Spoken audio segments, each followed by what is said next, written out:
Hello, it's Greg Otten with MaritimeGardening.com, and this is not a forest, this is my garden, and today I thought I'd do an episode on potatoes, when to harvest them, how I deal with my potatoes, when I choose to harvest them, and all that sort of stuff. And this is by viewer request.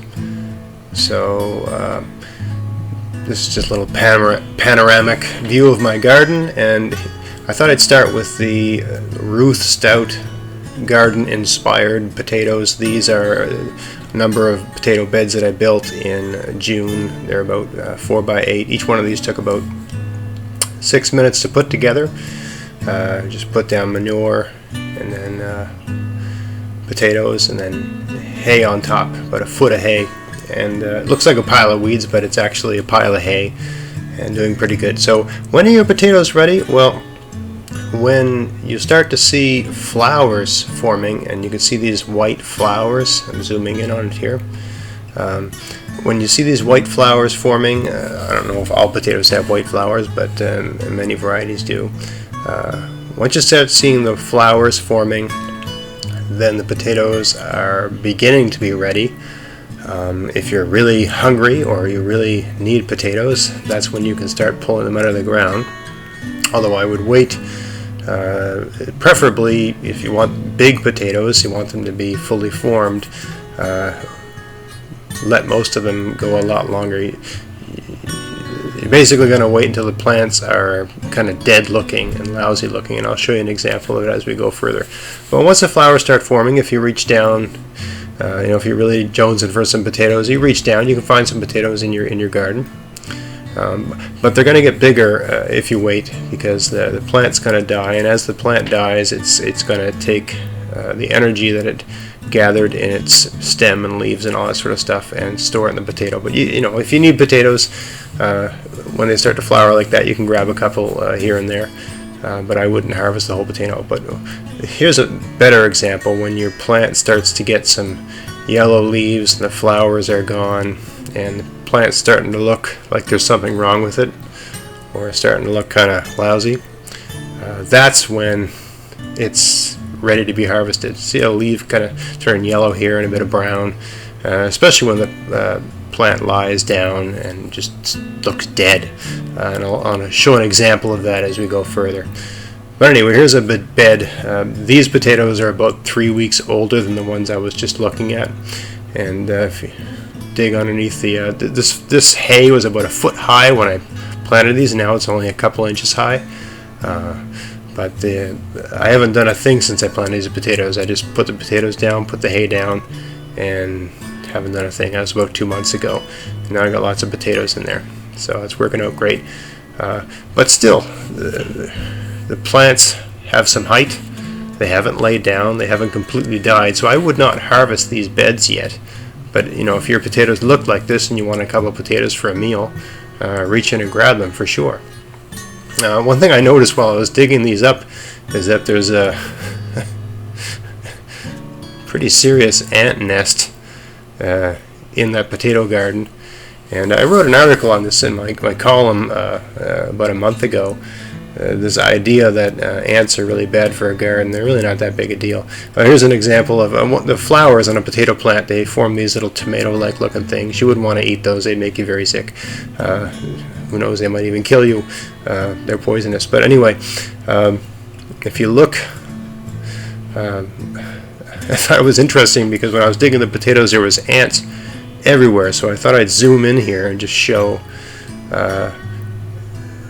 around one of the potatoes.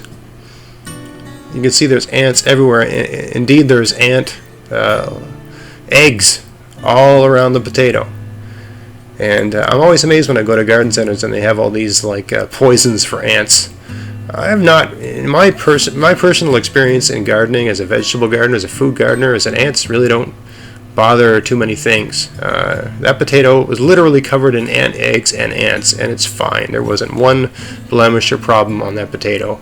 So perhaps it's the case that ants can be problematic for a garden, but I've really not experienced that. They'll protect aphids, but that's about it. Anyway, moving on.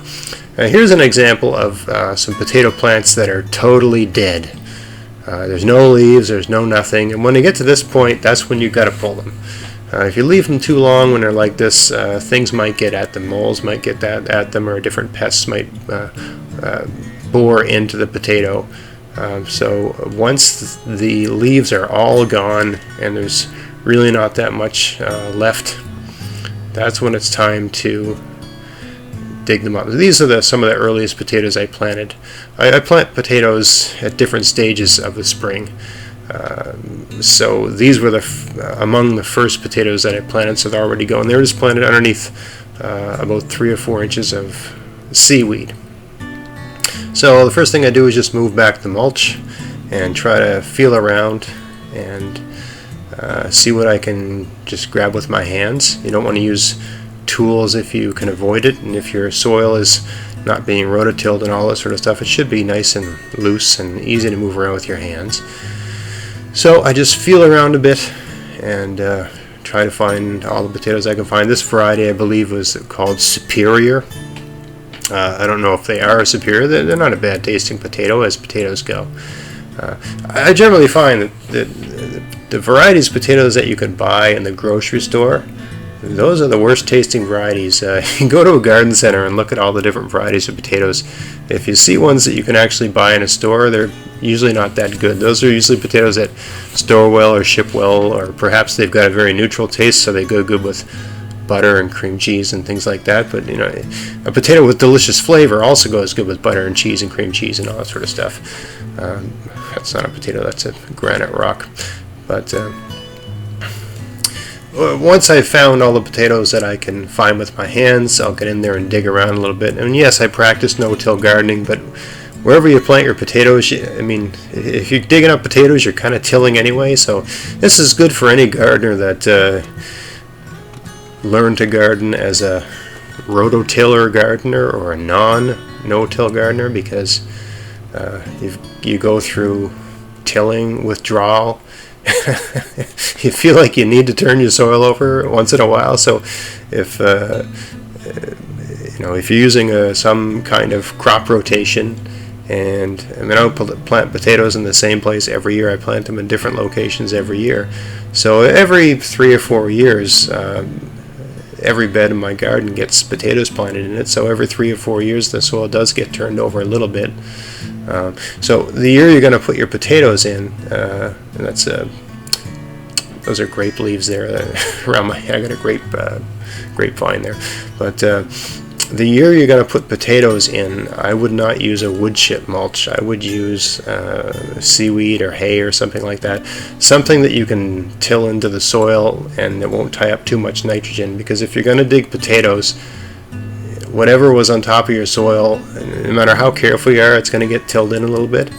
And the last thing you want to do if you have wood chips as a mulch is till them into your soil, because they'll really tie up the nitrogen. So if you got a year where you're going to plant a bunch of potatoes in a given area, I'm sure there's people that might disagree, but it's just my experience living in a really cold part of the world. Wood chips take a heck of a long time to break down.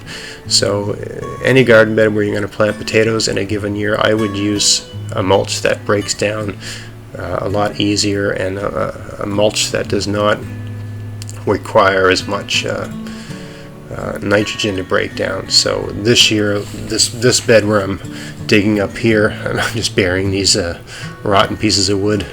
They're about 6 or 7 inches underneath the soil. But I used seaweed here that I just got from a beach. Seaweed does not tie up nitrogen the way wood chips do.